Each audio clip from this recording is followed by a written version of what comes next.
All right, one of the more impressive young men I've been able to see on the camp circuit this fall.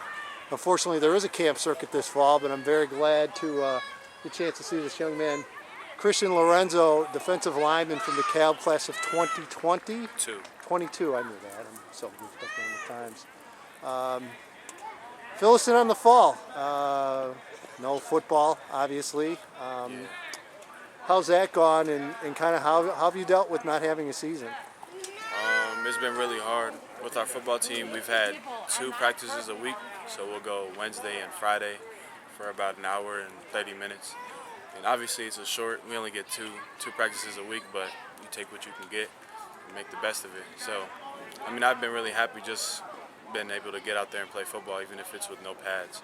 This is my favorite sport, and there's kids out there that don't even get the ability to play football. Yeah. Is there any time in particular that's harder than the others? For me, it's Friday. I don't know about you, but I just find it really hard on Fridays. Not really, actually. No?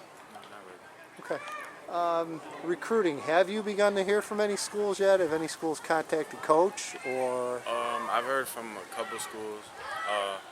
I've got a couple follows since the last thing.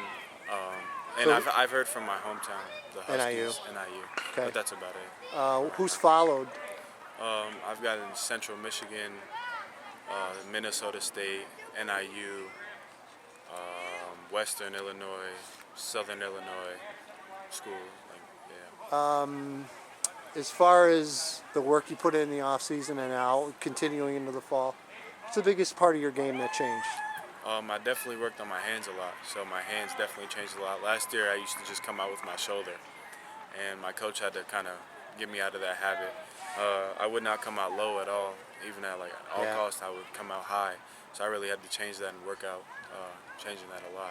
Was that just working with someone? Was that just kind of constant repetition, staying low and using the hands? How were you able to kind of transition into really getting better at that technique? I was definitely working out with D linemen that graduated this year, so they were helping me a lot. And I would go in the sand actually, so that it would be more deep, so that I would learn. So when I get on turf, it would be easier. All right. Well, definitely a name to watch here, no question, from DeKalb, home of the Barbs, class of 2022, Christian Lorenzo.